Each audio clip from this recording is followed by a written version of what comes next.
Hello everyone, मैं हूं doctor टीना शर्मा। तो आज मैं शेयर कर रही हूं एफडी ट्रांसफ़र के बाद फर्स्ट स्कैन पॉजिटिव आने के बाद। तो जो मेरा बीटा एससीजी है वो पॉजिटिव आया था 4 तारीख को और ये टेस्ट हुआ है 20 तारीख को। तो यानी कि आपका रिज़ल्ट पॉजिटिव आने के 2 हफ्ते के बाद आपका ये अल्ट्रासाउंड होता है। ये देखने के लिए होता है कि आपके ट्विंस हैं कि सिंगल प्रेगनेंसी है, ट्रिपलेट्स है, और अल्ट्रासाउंड से ये पता लगता है हमें कि यूट्रस में है या फिर इक्टोपिक है। तो इस तरीके से कंफर्म करने के लिए ये टेस्ट जो अल्ट्रासाउंड है ये किया जाता है, जो कि हम 6 वीक्स अल्ट्रासाउंड भी कहते हैं जिसको। तो देखिए मेरा जो है LMP थी 5/12 और मेरा ये टेस्ट हुआ है 20 जनवरी को। तो इसमें 6 वीक्स और 4 डे का जो है LMP के हिसाब से बेबी है।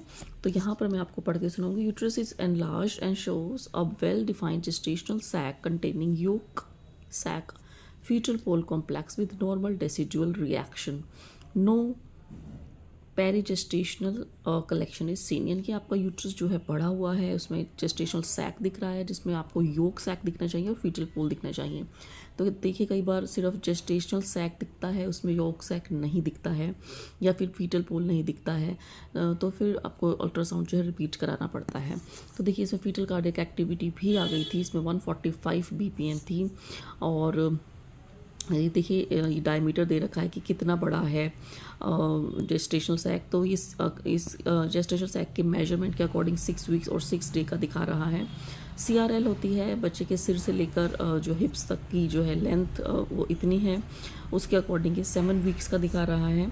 तो योक सैक की भी मेजरमेंट इसमें दे रखी है। तो इसमें आपको अल्ट्रासाउंड के हिसाब से एज जो है 7 वीक्स है, और जो LMP के अकॉर्डिंग है एज है 6 वीक्स 4 डे। तो इस तरीके से ये सब देखने के लिए ये अल्ट्रासाउंड किया जाता है। और इसमें आपको EDT यानी कि आपकी एक्सपेक्टेड डिलीवरी डेट भी आपको बता दी जाती है।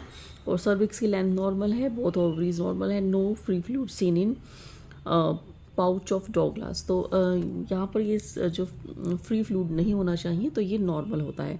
तो लास्ट में जो ओपिनियन डॉक्टर का है कि scan finding reveals single live early intrauterine pregnancy with average ultrasound age of 7 weeks ±4 days, यानी कि आपके जो 4 डेज़ तो हमेशा प्लस माइनस होते हैं। तो ये 7 वीक्स की ऑलमोस्ट प्रेगनेंसी है जो कि इंट्रायूटेराइन है और सिंगल प्रेगनेंसी है। तो इस तरीके से ये आपका 6 वीक्स का अल्ट्रासाउंड इस तरह से हो जाता है। और अगर आपकी भी रिपोर्ट ऐसी आती है तो कॉन्ग्रेचुलेशंस की